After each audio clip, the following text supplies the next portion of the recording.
Hello, today you're watching a sped up process of me drawing a fashionable style Gardevoir from Pokemon Unite. Stick around until the end to see the proper finished result.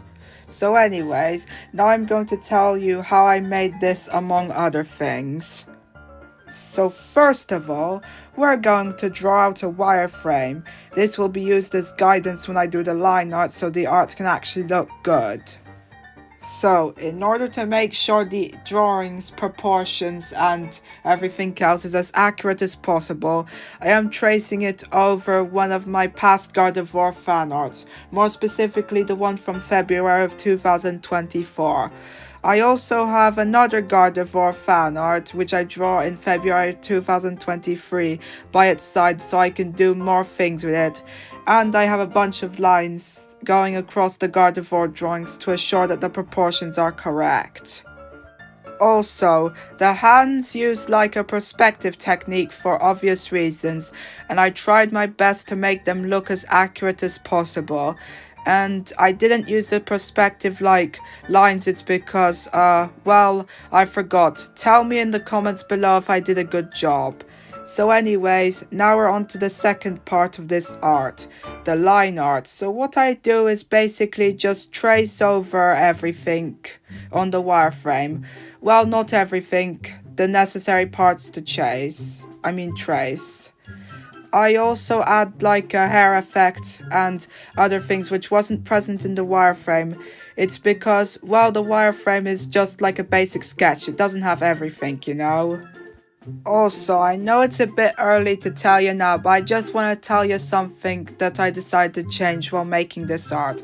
So basically, originally the Gardevoir was going to have their mouth open, but I decided to have it closed. It's because, well, the previous Gardevoir fan art had its mouth open, and I wanted to add some variety, so I decided to close the mouth.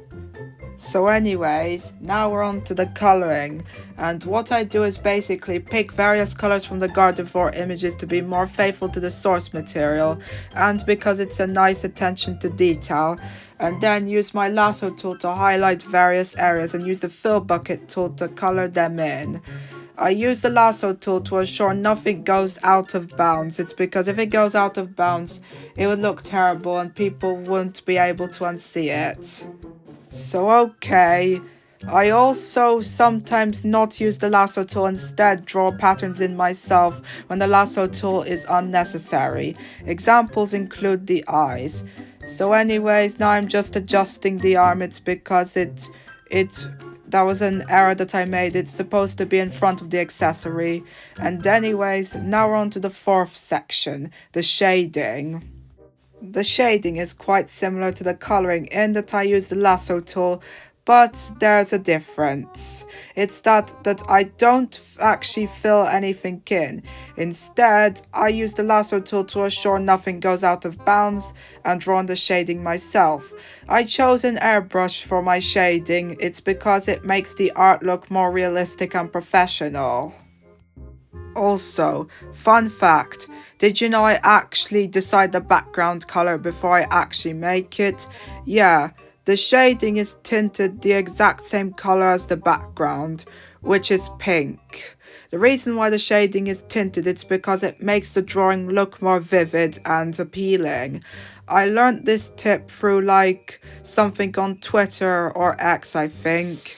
And I originally just shaded in monotone colors, but I decided to shade in different colors now. It's because, it makes the art look more pretty.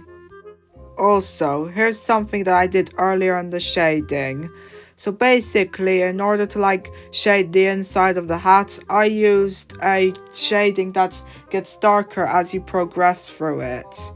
I decided to do this, because for obvious reasons and to make it look more realistic. How I did this is basically make the airbrush itself 50 opacity rather than the layer, and put shading over and over again on multiple layers to give the illusion of that effect. Sure, it's not the best as you can clearly see the colors progressing, but still.